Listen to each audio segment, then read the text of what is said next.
네이티브 클라우드를 도입하거나 아니면 이제 쿠버네티스만 사용하면 마이크로 서비스가 뚝딱 완성된다.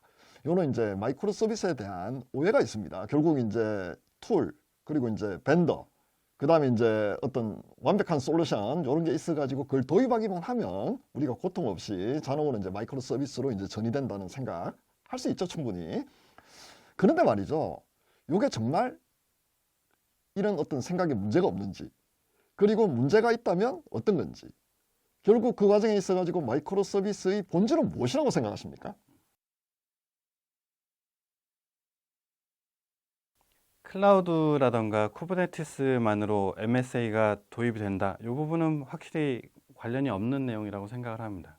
그 클라우드의 발전이라던가 쿠버네티스가 등장하기 전부터 그 마이크로 서비스 아키텍처는 이미 그 생겨나고 있었고, 그리고 처음에 생성된 넷플릭스 같은 경우에도 그런 게 없이 자신들이 그 툴들을 만들어서 사용했던 걸 생각하면 분명히 서로 연관이 없는 부분은 맞다라고 생각합니다.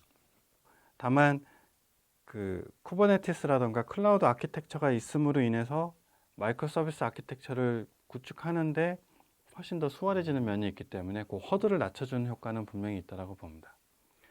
하지만 그런 거와는 상관없이 마이크로 서비스 아키텍처의 그 가장 본질은 많은 사람들이 크고 중요한 시스템을 빠르게 변경해 나가는 거에 한계가 있기 때문에 독립적으로 작게 나눠서 그 빠르게 변경해 나가는 게 목표라고 보고, 그거에 대한 그 근본적인 특징은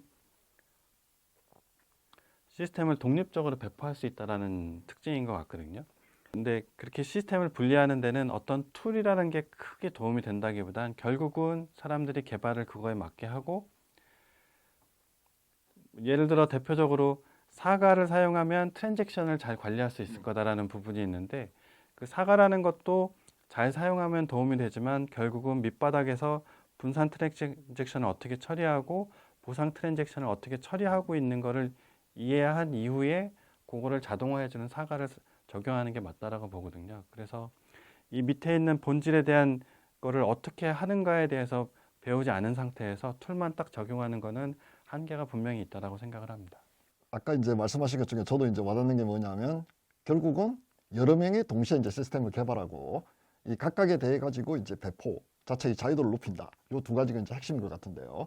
그러면 여기서 이제 보통 여러 명이 동시에 협업해서 작업하는 거 빠르게 이제 사이클을 돌려가지고 결국 이제 에자일 쪽에서 이제 보통 많이 얘기하는 건데요. 그러면 이제 마이크로 서비스를 하려면 반드시 에자일을 써야 되는지, 즉 무슨 얘기냐면 에자일 방법론 자체가 마이크로 서비스 아키텍처를 구성하는 과정에 있어 가지고 어떤 역할을 하는지, 그게 공존하는 건지 아니면 필요 충분 조건인지 그거를 설명을 좀 부탁드리겠습니다.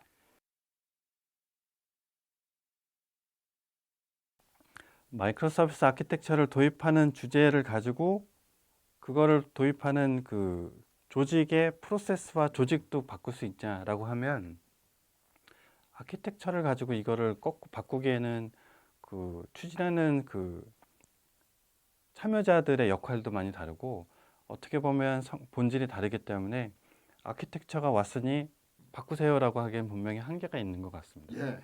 그리고 에자일이라는 프로세스는 방법론은 너무 여러 가지를 포함하고 있기 때문에 어려운 점이 있는 것 같고요.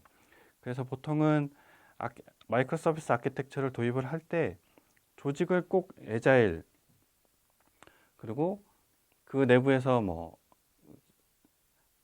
스크럼 미팅을 하건 주간 보고를 하건 이건 중요하진 않고, 어떻게 됐건 전통적인 방식이건 에자일의 방식이건 조직을 그 서비스 단위로 담당할 수 있게 체계를 맞추고, 이 조직이 SR 기능 변경 요청을 접수하는 것부터 배포까지를 할 수 있게 권한을 위임하는 게 중요하다라고까지만 얘기를 합니다. 그래서 이 에자일과 데브옵스와 컨티뉴어스 딜리버리와 마이크로 서비스 아키텍처가 항상 세트로 움직이는 게 맞고, 이렇게 했을 때 가장 최적의 효과를 내는 거는 맞습니다만, 꼭 마이크로 서비스 아키텍처를 해야 된다고 기존의 프로세스와 조직과 이런 걸 다 바꿔야 된다라고 생각은 안 합니다. 결국은 이제 마이크로 서비스 아키텍처 상으로 이제 보는 거고요. 그거하고 이제 결합될 수 있는 여러 가지 이제 개발 방법론이나 기타 이제 기술 셋이 있다. 이렇게 저는 이제 받아들여지는데요. 그러면 이제 약간 제가 이제 요거는 다른 생각을 하나 이제 드는데요. 그러면 개발 과정에 있어서는 마이크로 서비스 아키텍처의 방법론을 그대로 따르되 배포는 한 번에 하는 것 자체가 마이크로 서비스 아키텍처라고 부를 수 있을까요?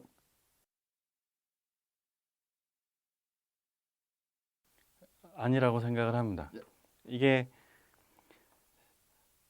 시스템을 두 조각으로 나누건 열 조각으로 나누건 이 나눈다라는 의미는 독립적으로 배포를 하기 위해서 나누는 것이고 이 독립적으로 배포를 하기 때문에 각 팀이 독자적으로 움직일 수 있게 되는 거거든요. 이게 겉으로 독립적으로 보이지만 밑바닥에 연결이 돼 있어서 이쪽에서 배포를 할 때 저쪽에서 장애가 발생할 수 있는 상황이 되면 그 시스템 레벨에서 독자적으로 배포를 못하게 합니다. 그렇게 되면 떨어져 있지만 여기서 배포할 때 이쪽 사람들이 같이 관여를 해야 되고 그렇게 되면 이 조직이 서로 독립적으로 못 움직이게 되거든요. 그래서 가장 중요한 거는 독립적으로 배포할 수 있다. 이게 중요한 것 같습니다. 지금 마이크로 서비스의 본질, 여러분들이 지금 말씀 들으신 저도 이제 배포라고 생각하거든요. 예를 들어 모든 게 다 마이크로 서비스 아키텍처의 여러 가지 방법론, 그다음 이제 도구, 그리고 이제 뭐 설계부터 시작해가지고 다 충족하더라도 결국 배포가 몬리스하게 되게 되면 마이크로 서비스 아키텍처로 보기에는 상당히 곤란하다라고 이제 말씀 주셨고 저도 그게 굉장히 이제 공감합니다. 결국 마이크로 서비스 아키텍처의 가장 중요한 본질 중에 하나는 뭐냐면 배포를 독립적으로 할 수 있느냐, 컴포넌트 단위로. 요게 이제 핵심이 아닐까라는 생각이 이제 드네요. 책을 제가 읽다 보니까요, 책 본문에 나오는 다양한 그림, 이게 진짜 그림이 정말 많더라고요. 근데 정말로 인상 깊었습니다. 읽으면서 아주 제가 이제 독서 경험상 이렇게 이제 깔끔하게 다이어그램 이제 그린 걸 보면서 이제 되게 이제 기분이 좋았는데요. 현업에서 이제 심지어 템플릿으로도 사용 가능하게끔 신경을 많이 쓰신 걸로 그렇게 이제 보이는데요. 어떻게 이렇게 체계적으로 정리하는데 성공하셨는지 그 비법 한번 말씀해 주시면 감사하겠습니다. 먼저 칭찬해 주셔서 감사합니다. 그 특별히 어떤 의도가 있었다라기보단 아키텍트 역할을 하면서 문서로 대화를 하는 경우가 많아졌고 그러다 보니까 그림을 그려야 되는 경우가 종종 있었는데 그 마이크로 서비스 아키텍처는 이거를 경험하지 못한 분들한테 뭔가 투비의 뭔가를 이렇게 구체적이지 않은 걸 설명을 하려고 하다가 보니까 말로만 하다가 보면 오해를 사는 경우가 많았고 그래서 어떻게 도움이 되게 그림을 그려야 되는 케이스가 많았고요. 그거를 다년간 하다가 보니까 그래도 어느 정도 조금 그 노하우가 쌓인 것 같고 책으로 정리하면서 한번 정리를 하다가 보니까 그나마 좀 좋게 보이는 것 같습니다. 혹시 요거는 이제 약간은 가외의 질문이 될 수도 있는데요. 다이어그램 그릴 때 어떤 도구를 주로 많이 쓰시나요? 제가 이제 이게 어떤 도구를 쓸까? 굉장히 이제 궁금한 게 좀 있었거든요.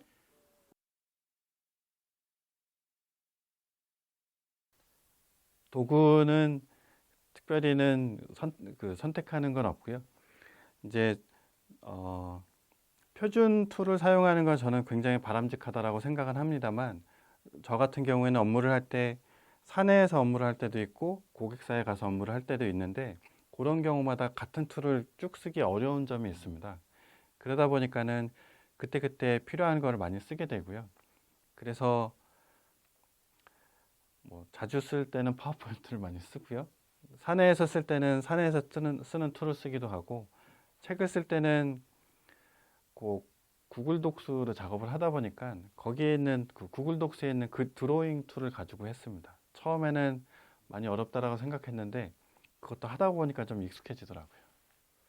결국은 이제 도구도 중요하지만 우리가 이 도구를 잘 쓰게 하는 아이디어, 그 다음에 이제 이 아이디어 자체를 갖다가 누적해서 계속 모아가지고 이런 어떤 쌓인 거를 이용해가지고 요 책에 나오는 여러 가지 이제 훌륭한 결과물이 나왔다. 이렇게 이제 제가 해석하면 될까요? 감사합니다. 그러면 이제 독자 여러분들도 요 책에 나오시는 여러 가지 다이어그램들 진짜 템플릿으로 쓰기에 딱 좋습니다. 이제 책 아마 사서 딱 열어보시면 제가 이제 왜 이런 말씀 드리는지 이제 아마 이해가 이제 되실 건데요. 이게 가능하다면 이런 템플릿 같은 거를 아마 외부에 좀 기도부나 이런 데 공개를 해주셔도 되게 많이 도움이 될 것 같습니다. 예, 한번 노력해 보겠습니다. 네, 감사합니다. 국내 기업들 중에서 마이크로 서비스를 도입해서 훌륭한 성과를 거둔 사례들이 분명히 이제 있을 겁니다. 지금 벌써 이제 마이크로 서비스 아키텍처라는 용어가 나온 지도 좀 됐고요. 그 다음에 이제 많은 분들이 이제 현업에서 실제 적용을 이제 하신 어떤 그런 이제 경험들 이제 공유되는 경우도 있고 이제 블로그에 이제 올라오는 경우도 제가 이제 봤습니다. 국내 사례도요. 자, 그러면 경험, 지금 이제 현업에 계시니까 지금까지 했던 여러 가지 경험을 토대로 생각해 보실 때 주로 어떤 규모, 어떤 업에서 마이크로 서비스가 제대로 위력을 발휘할까요? 뭐 회사 하나 사례를 들어주셔도 되고요. 그다음에 이제 우리가 어떤 특정 우리가 버티컬 섹터라고 부르죠. 그런 업 유행에 따라 가지고 또는 이제 규모에 따라 가지고 마이크로 서비스 자체가 잘 먹히는 그런 사례를 한번 설명해 주시면 감사하겠습니다. 말씀해 주실 때 이제 어떤 업이 이제 업에 따라서도 달라질 수 있는 부분을 생각을 해보면 특별히 어떤 업종은 다르다라는 느낌은 있는 것 같지는 않습니다. 다만 앞에서 잠깐 얘기했던 것처럼 B2C와 B2B는 분명히 차이가 있고요. 그런 점에서 B2C는 분명히 선도적으로 도입을 하고 마이크로 서비스 아키텍처를 도입하는 거에 대해서 상당히 좀 개방적으로 보시는 것 같습니다. 그리고 이제 어떤 규모라고 보면 그냥 이거는 어떻게 일괄적으로 얘기를 하기는 어렵습니다만 가끔 이런 질문을 받으면 이렇게 어떤 이렇게 판단을 할 수 있는 임의의 숫자를 얘기를 해야 되는 경우가 있는데 정량적인 걸 좋아하지 않겠습니까? 네네네. 그래서 보통 그렇게 얘기할 때 그 시스템을 담당한 그 담당자의 규모가 예를 들어 100명이다. 그러면 대부분 하는 게 맞다라고 말씀을 드리고 50명 정도에도 충분히 고려해 볼 만하다고 생각을 하고 20에서 30명도 충분히 할 수 있다라 이러고 말씀을 드립니다. 그 언더는 케이스 바이 케이스로 안 해도 되는 경우가 오히려 더 많을 수 있다. 이렇게 간단하게 말씀드립니다. 이 담당자 규모라는 거는 의외로 여러 가지를 대변하는데 100명이 담당한다라는 시스템은 분명히 그만큼 기능이 많고 그만큼 기능이 많고 담당자를 쓰는 만큼 투자가 많이 들어가고 그거는 그만큼 중요하다는 의미를 얘기를 하거든요. 그렇기 때문에 이런 시스템에서는 여러 사람이 모여서 작업을 하는 게 만만치 않고 장애가 발생했을 때 그만큼 큰 여파가 있기 때문에 그 정도 규모가 되면 도입을 하는 게 대부분은 맞다라고 말씀을 드립니다. 그리고 실제로 도입된 사례들을 보면 100명을 넘어가서 200명, 300명 가는 사이에 선택을 한 경우가 많다라고 저는 개인적으로 생각을 하고 있습니다. 지금 이제 굉장히 중요한 통찰 지금 이제 말씀해 주셨는데요. 결국 이제 실제로 우리 개발하는 아니면 그쪽 프로젝트에 참여하는 인원들 자체를 이제 정량적으로 우리가 카운팅 해가지고 이제 계략적으로 우리가 보통 이제 룰 오브 썸이라고 부르잖아요. 이제 계략적으로 이제 이걸 판별하는 이런 이제 기준을 이제 말씀하셨는데요. 결국은 이제 업보다는 규모가 더 영향이 있다. 그다음에 이제 빅테크처럼 조금 더 이 시스템이 복잡하고 애자일성이 강하고 그리고 리드 타임 자체가 이제 중요한 데다가 이 시스템에 대한 투자한 것들 비용이 커질수록 마이크로 서비스 아키텍처가 더 적합하다. 이렇게 지금 이제 설명한 걸로 저는 이제 이해가 되는데요. 그럼 우리 스타트업들은 어떤 식으로 이 마이크로 서비스 아키텍처를 바라봐야 될까요? 여기서 말하는 스타트업은 빅테크가 아니고 막 시작해가지고 한 1, 2년 차 되는 회사들이 이 마이크로 서비스 아키텍처를 바라볼 때 어떤 관점으로 바라보는 게 가장 안전할까요?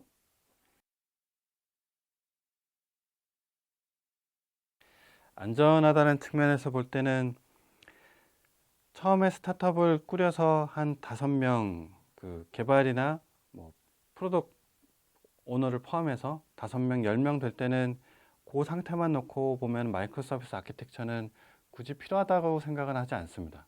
근데 이제 이 업이 이제 비즈니스가 성공적으로 잘 돼서 충분한 그 수익을 창출할 때를 생각을 해보면 그 규모를 놓고서 미리 준비를 할 수 있다는 생각은 하거든요. 근데 제가 스타트업 쪽은 많이 경험을 못 해봤지만 이 단계를 올라가면서 시스템이 그대로 진화한다기보단 그 단계별로 새로 시스템을 만들어서 그 규모에 맞게 재구축한다는 사례를 많이 들어봐서 그런 경우라고 치면 처음에는 굳이 그렇게 할 필요 없고 재구축하는 단계에 마이크로 서비스 아키텍처로 들어가도 충분히 괜찮지 않을까 이런 생각은 하고 있습니다.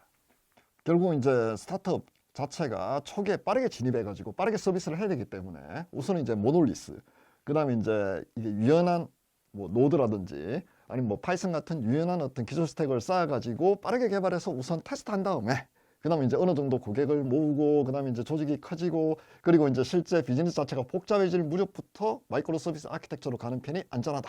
이렇게 지금 생각하면 될까요? 저는 그렇게 생각합니다. 예. 결국 이제 마이크로 서비스 아키텍처가 이제 정가의 보도 그리고 만병통착이 아니라는 사실 이제 우리가 잘 생각해야 되는데 그래도 이제 마이크로 서비스 아키텍처를 알아야지 실제 우리 모놀리스하고 비교가 되지 않겠습니까? 네네네. 예, 결국 저는 어떻게 생각하느냐면 이제 스펙트럼이라고 보는 겁니다. 완벽한 모놀리스가 존재하고 완벽한 마이크로 서비스 아키텍처가 존재하는 게 아니고 우리는 이 중간에 어느 지점에 있다고 보는 거고요. 그건 우리 이제 선택의 문제인데 아까 말씀하신 이제 두 가지. 하나는 뭐냐면 결국 참여하는 인원들. 그다음에 이제 실제 회사가 성장하는 요 단계별로 마이크로 서비스 아키텍처가 적재적소에 투입이 돼야지 최고의 효과를 올릴 수 있다. 이렇게 제가 이제 판단이 되고요. 그런데 그 과정에 있어가지고 사전에 마이크로 서비스 아키텍처에 대한 어떤 인식, 그다음에 이제 여기에서 여러 가지 일어나는 상황에 대해 가지고 우리가 참고할 거는 참고할 수 있으면 좋겠다. 이렇게 받아들이면 되는 거죠. 네네네. 맞습니다. 이 책에서 그런 내용들 잘 다루고 있으니까 아마 독자 여러분들도 읽어보시면 마이크로 서비스 아키텍처를 지금 당장 쓰지 않더라도 실제 현업에서 쓸 수 있는 몇 가지 소소한 힌트들, 그 다음 어떤 때는 굉장히 중요한 힌트들 이제 나올 거니까요. 한번 책 한번 잘 보시면서 미리 학습도 좀 해보시고요. 또 마이크로 서비스 아키텍처 관련해 가지고 지금 고민하시는 분들이 계시면 나만 이런 고민하는 거 아니구나. 남들도 하고 있구나. 그리고 이제 먼저 고민하신 분들이 또 경험, 패턴, 안티 패턴들 많이 나오지 않겠습니까? 예, 요 두 가지를 여러분들이 한번 보시면서 실제 현업에 적용하시면 좋겠습니다. 감사합니다.